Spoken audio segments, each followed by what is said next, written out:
안녕하세요. 북한강튜브입니다. 오늘은 그 제가 지금 서울에서 나고 자라가지고 약 10년 전에 경기도 양평에 전원주택 단지로 이사 와서 살고 있습니다. 현재까지. 근데 이제 이 경기도 서울 근교 전원주택에서 생활하면서 자녀를 서울에 있는 대학을 보내기가 굉장히 어렵더라고요. 그래서 저의 경험담을 여러분께 한번 공유드리고, 만약에 이제 아직 어린 자녀가 있는데 어, 도시 생활에서 이제 그 전원 생활을 계획하고 계신 학부모님들이 계시면 제 경험을 한번 같이 공유 드리고자 이 영상을 제작하게 되었어요. 그래서 이 영상은 자녀가 지금 나중에 이제 고등학교를 졸업하고 어, 서울에 있는 대학을 이제 진학하는 것을 목표로 하시는 학부모님들만 구독해 주시면 될 것 같고, 그 또한 고등학교를 특목고나 뭐 외고, 자사고 같은 데 보내실 학부모님들이 아니신 경우, 일반 고등학교 진학해서 서울에 있는 대학을 보내고자 하시는 학부모님들을 위해서 이 영상을 제작했으니까 그런 해당되시는 분들만 구독을 해주시면 될 것 같습니다. 먼저 자녀가 유아나 초등학생이신 경우에는 만약에 이제 도시에서 양평과 같은 전원주택에 이제 전세나 주택을 지어서 이제 거주하시고자 하실 경우에는 어린이집이나 유치원, 초등학교가 거주하시는 주택의 근처에 있는지 여부가 굉장히 중요해요. 그래서 통학버스 노선이 어, 거주하시는 주택을 경유하는지가 첫 번째 이제 확인 사항입니다. 그래서 보통 어린이집이나 유치원, 초등학교는 통학버스를 운영을 합니다. 그런데 이 통학 스쿨버스 노선이 지나가는 주 도로에서 가까운 주택에 이제 그런 경우에는 보통 이제 학부모님들이 선호하는 주택이에요. 그래서 전세 가격이나 주택 매매 가격에 영향이 큽니다. 반대로 스쿨버스가 지나가지 않는 도로에 접한 주택은 학부모들이 일반적으로 선호하지 않습니다. 그리고 뭐 도시에서 오셔가지고 처음에 어, 그 스쿨 통학버스를 이용 안 하고 학부모님이 등하교 시켜주면 되지 하고 생각하실 수 있는데 이게 나중에 이제 굉장히 번거롭고 힘든 일입니다. 그래서 보통은 이제 스쿨버스가 지나가는 노선을 활용해서 자녀를 이제 등하교를 시키죠. 다음은 그 거주하는 주택지 근처에 사립 어린이집이나 유치원이 이제 있는지 여부 굉장히 중요합니다. 보통 이제 여기 양평 여기 면 단위 소재에 국공립 어린이집이나 유치원이 있는데 우선순위 선정 기준에서 보통 도시에서 오신 분들이 많이 밀리는 경우가 많아요. 그래서 어쩔 수 없이 사립 유치원이나 어린이집을 이용하는 경우가 많습니다. 저희 집 같은 경우에도 사립 어린이집과 사립 유치원을 졸업했어요. 우선순위에서 밀려가지고. 보통 국공립 어린이집이나 유치원은 보통 이제 원주민들이나 국가 기초수급 대상자 분들, 그다음에 이제 다자녀 가구 그런 분들이 이제 보통 우선순위가 주어져 가지고 소득이 많거나 자녀가 적거나 그런 경우에는 이제 우선순위에서 밀려가지고 어, 사립을 이용할 수밖에 없습니다. 그리고 국공립 같은 경우 경쟁력이 치열해가지고 경쟁률이 이 면 단위에는 이제 어린이집이나 유치원이 몇 개 없기 때문에 어, 결국은 이제 사립을 이용해야 되기 때문에 사립 어린이집 유치원이 어, 거주하시는 면 단위, 군 단위에 충분히 있는지 확인하시는 것도 굉장히 중요합니다. 전원주택 같은 경우 이제 보통 면소지지에 많이 떨어져 있죠. 보통 5km, 10km, 20km 이상 떨어져 있는 경우도 많기 때문에 이 부분 확인하는 게 굉장히 중요합니다. 자녀분이 초등학생이나 중학생인 경우에는 만약에 이제 이 양평과 같은 전원주택 단지로 이제 이사를 오시게 되시면 이제 자녀를 입학하시려고 하는 초등학교나 중학교가 경기도에서 지원하는 혁신학교에 해당하는지 여부도 중요한 포인트인 것 같아요. 이 혁신학교라는 게 경기도 차원의 이제 예산이 지원이 되고, 그다음에 이제 그 다양한 현장 체험 활동, 그다음에 어린이들의 인성 교육, 그다음에 이제 영어를 가르치는 원어민 교사, 그다음에 이제 방과 후 체험학습 등 다양한 커리큘럼이 운영이 되고 있어가지고 그 일반적인 학교보다는 이 혁신학교의 그 선생님들이나 학부모님들의 참여도가 굉장히 높은 편이고, 그래서 이런 부분이 장점이 있어서 초, 중학교 같은 경우는 혁신학교 해당하는지 여부도 체크 포인트입니다. 그리고 이제 통학거리도 중요한데요. 초등학교 같은 경우 이제 도보로 걸어서 통학 가능한 거리면 가장 좋겠죠. 뭐 5분에서 20분 내외. 그리고 중학교 같은 경우에는 이제 보통 어, 그 거주하는 전원주택 집에서 보통 면소재지에 이제 위치하기 때문에 보통 면회 갈 때는 보통 이제 버스를 이용하거나 승용차를 이용하죠. 도보로 이용할 수 있는 가까운 거리에 있는 중학교면 가장 좋고, 아니면 이제 버스가 한 번에 직행으로 갈 수 있는지, 아니면 버스를 뭐 한 번 더 갈아타야 되는지, 이거 굉장히 번거롭습니다. 갈아타는 거. 그래서 그 이런 부분도 체크를 하셔야 되고, 저희 집 같은 경우 이제 그 군, 면, 리가 있는데 저희는 이제 리에 위치해요. 그 무슨 리에서 이제 그 면에 그 중학교가 있는데 버스가 하루에 대중교통이 5번 운행됩니다. 5번. 이른 새벽부터 밤 9시 전에 다 끊깁니다. 버스가. 그래서 이 버스 시간이 뭐 예를 들면 뭐 2시간에 한 번 정도 그런 식으로 이제 정해져 있고 하루에 5회 정도 운영하기 때문에 이 자녀를 본인이 승용차로 등하교시키지 않는 한 이런 대중교통의 그 시간, 노선도 굉장히 중요하니 이 부분도 체크하셔야 됩니다. 자녀가 이제 성장해서 고등학생이 되었을 경우 이제 보통 저희 옛날로 따지면 이제 인문계, 일반고교, 그다음 특성화고 이제 뭐 뭐 IT 계열 뭐 공고라든지 그런 부분이 해당하고 이제 자사고가 있죠. 특목고라고 하는데 뭐 영재고등학교, 국제고, 뭐 과고, 뭐 외고 등이 있어요. 근데 만약에 이제 평범한 인문계 고등학교를 진학시킬 때는 이 고등학교가 이제 면소재지나 군소재지, 시소재지, 양평 같은 경우 이제 그 면이나 군에 이제 뭐 대여섯 개가 있는 것 같아요. 근데 인문계 같은 경우는 한 두세 개가 있는 것 같아요. 근데 인문계 같은 경우는 이제 뭐 집에서 가까운 거리, 그다음 내신, 그다음 이제 그다음에 이제 뭐 그 자녀가 지원을 해서 이제 입학을 하게 되는데 그 제가 거주하고 있는 전원주택 같은 경우에는 그 이 인문계 고등학교가 양평군에 한 개인가 두 개가 있어요. 근데 저희 집에서 얼마 걸리냐면 등교하는데 1시간 반에서 2시간이 걸려요.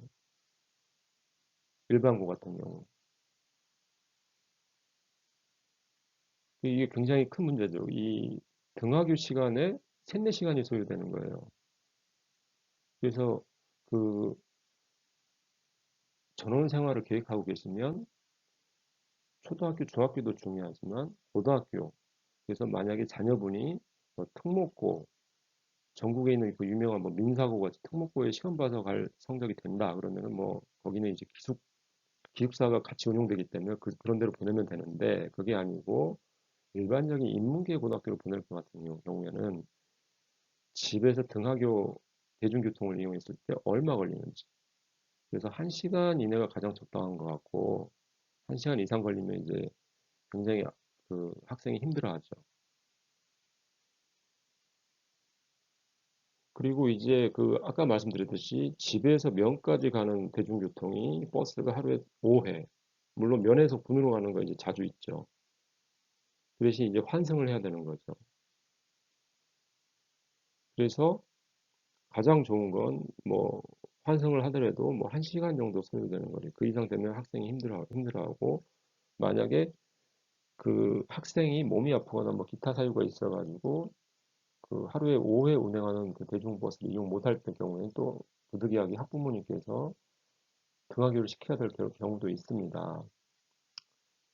보통 이제 남성분은 뭐 직장생활 하시고 그 아내분은 집에 이제 있는 경우가 많은데 그 아내분이 이제 뭐 자가용으로 1시간 이상 거리를 뭐 등하교 시키는 것도 굉장히 이제 힘든 부분이고 또 밑에 아이가 여러 명 있으면 그 아이들도 이제 그 케어를 해야 되기 때문에 그 고등학교 소재지가 어디이고 고등학교 등하교 하는데 시간은 또 얼마 걸리는지 이런 부분도 자세하게 확인을 하셔야 됩니다.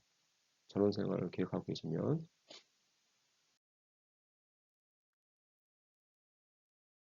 그리고 여기 경기도권 읍면 소재지에 위치한 초중학교 장단점을 한번 살펴볼게요. 보통 저희 동네 이제 그 초등학교가 그 면 단위에 한 3개 정도 있는 것 같아요. 지금 갈수록 이제 원주민들 분들은 노인분들만 계시고 그 원주민의 자녀분들은 거의 다 도시로 나가 계셔가지고 이제 대부분이 그 도시에서 온 이주한 그 학생들이 많은데 아무튼 저희 아이들이 다닌 초등학교는 한 학급에 한 학년 그리고 학생 수는 20명이 안 됩니다. 굉장히 적죠. 보통 15명에서 20명대였던 것 같아요. 그리고 중학교 같은 경우는 면 소재지에 한 군데가 있어요. 사립입니다. 저희 동네는. 근데 한 학년에 두 학급이 있고 학생 수는 마찬가지로 20명 내외로 구성이 되어 있고 또 이제 그 중학교가 하나다 보니까 남녀공학으로 되어 있습니다.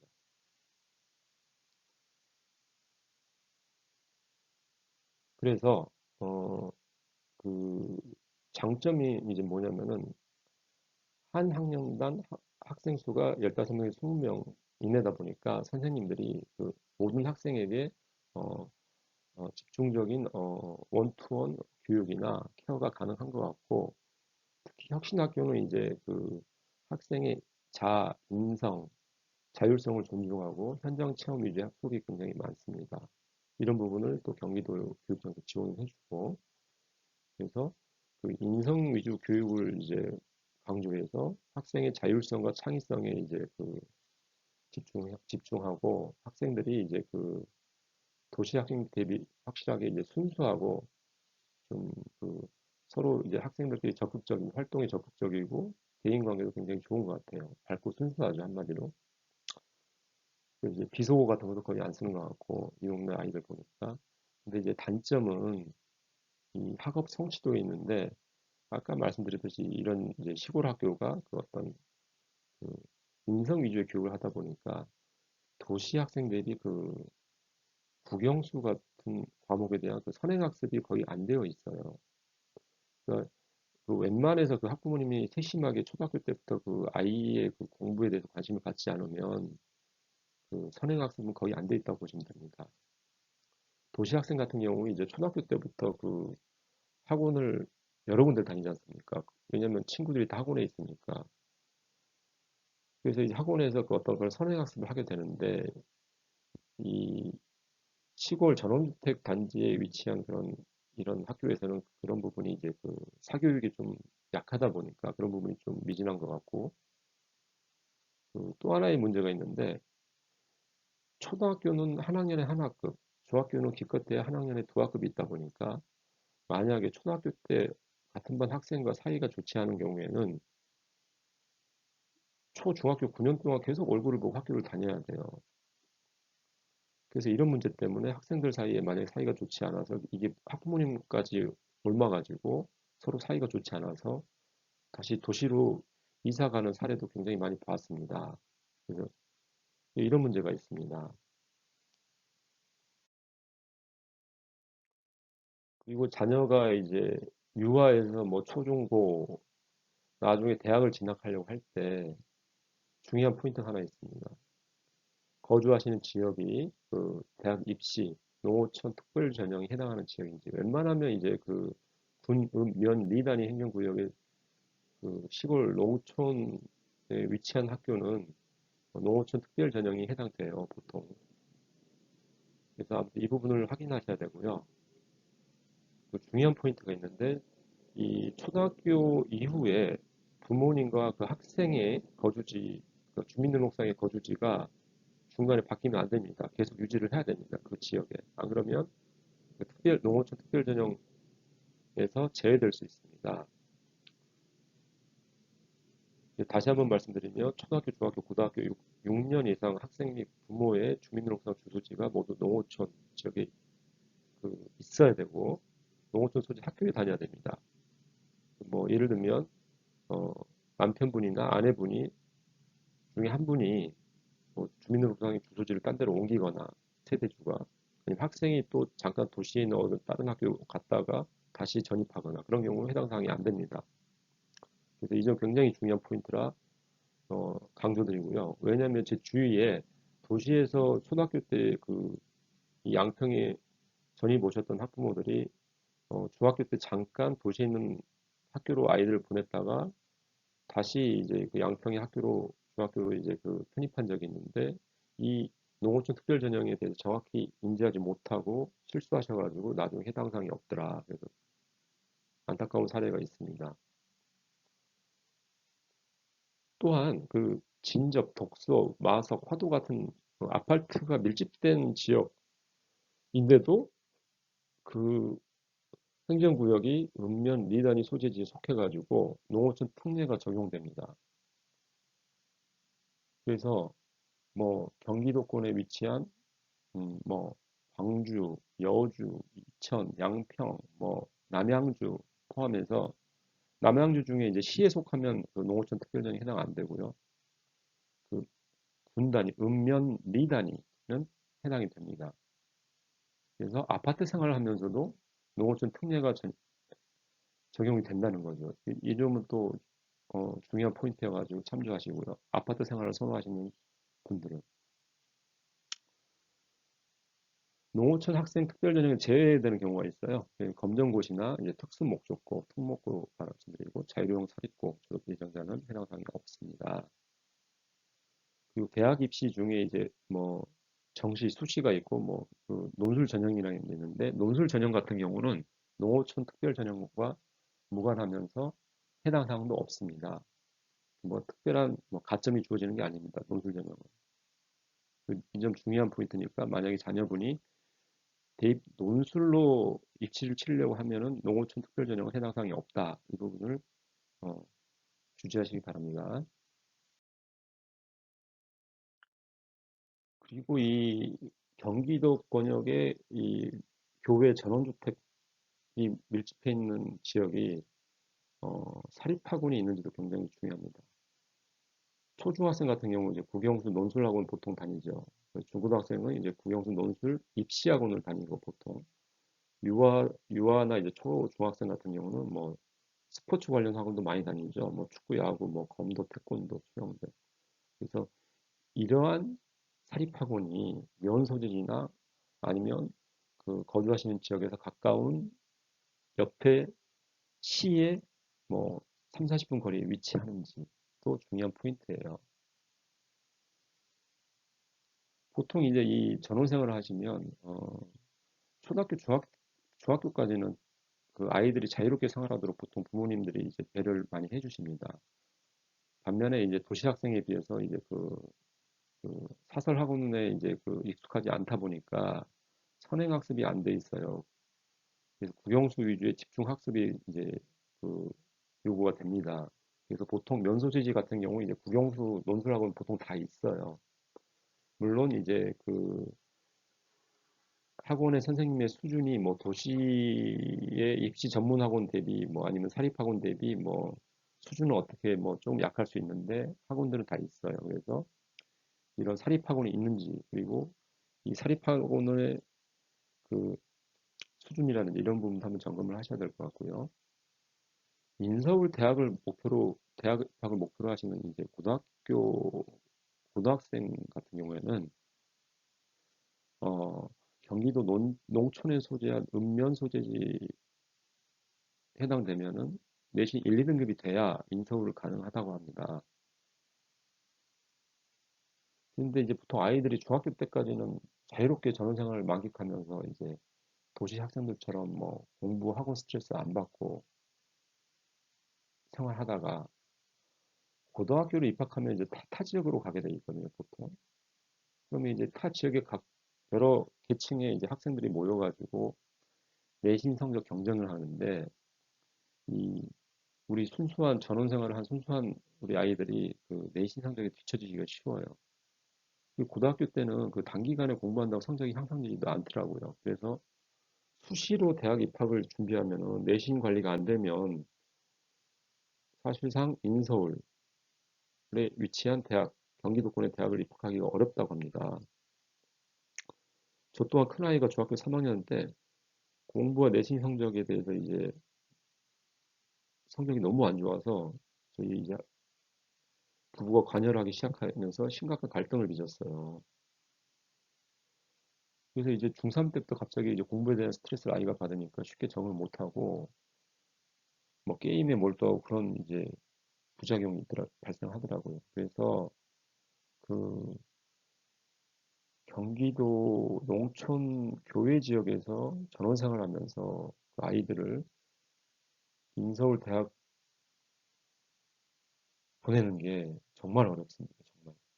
그래서 중학교 때 다시 전원에서 도시로 이사 간 학부모님도 많아요. 그래서 이런 부분을 간과하지 마시고 그 유념하셔야 됩니다.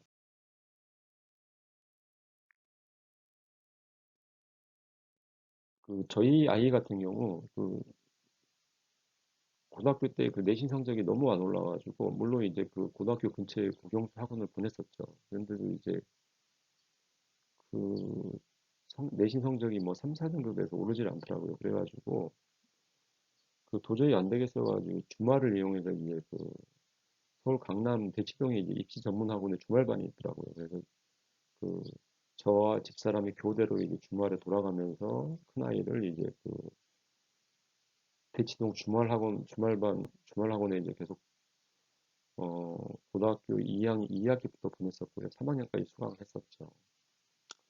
그래서 거주하시는 전원주택에서 그 서울 입시 전문학원까지 만약에 이제 부부가 교대로 아이를 등하교를 시켜야 할 때 그 차량으로 이제 1시간 내 거리인지도 확인을 해보세요. 저희 같은 경우 여기 양평에서 대치동까지 안 막히면 그 40분이면 가거든요.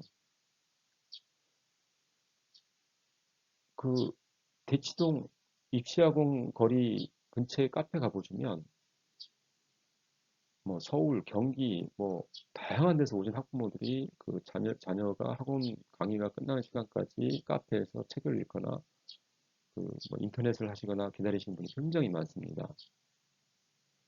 그리고 아이 말에 의하면 그 서울 입시학원에서 가르치는 강의 수준과 이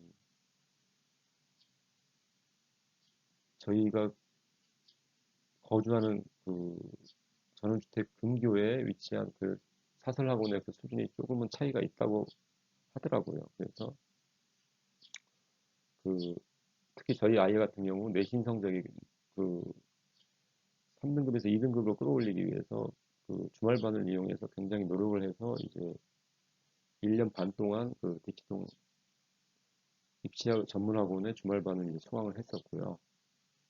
근데 웃긴 거는 고3 때 마지막 내신 성적은 결국은 3등급이 됐습니다. 저희 아이 같은 경우. 그래서 아무튼 이 영상 내용은 그 인서울 대학이나 경기권 대학을 목표로 하는 자녀를 둔 학부모님만 해당되니까 뭐 자녀를 뭐 해외 유학이나 뭐 특수대학교, 뭐 신학대학이나 뭐 지방대를 보내시고자 하시는 분들은 무시해 주십시오.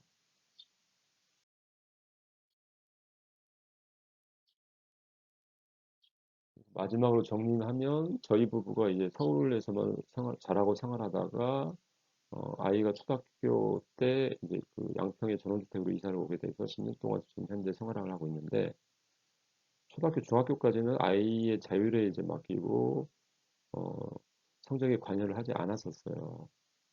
그냥 본인 성적에 맞춰 어느 대학이든 뭐 갈 수 있으면 가라지 라는 마음으로. 그리고 이제 공부는 보통 이제 적성에 맞는 아이가 열심히 하지 않습니까? 자율적으로. 그래서 시골에서도 이제 공부를 아이는 열심히 잘해가지고 서울에 있는 중상위권 대학에 잘 입학하니까. 근데 저희 아이는 이제 공부와 적성이 잘 맞지 않는 것 같더라고요. 근데 막상 이제 큰아이가 고등학교 때 내신이 뭐 3, 4등급 왔다 갔다 하고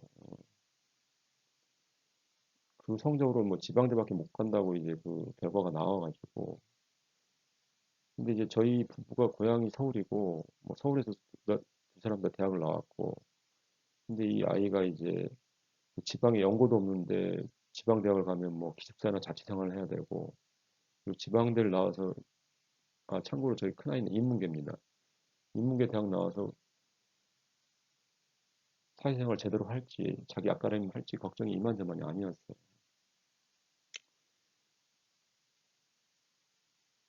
그래서 아무튼 내신 성적을 올리기 위해서 뭐 대치동 입시학원 주말반도 수강하고 뭐 1년 반 동안 그 아이가 다니는 고등학교 근처에 국영수 학원도 보내고 했어도 결국은 내신은 3등급이 되었어요. 3등급.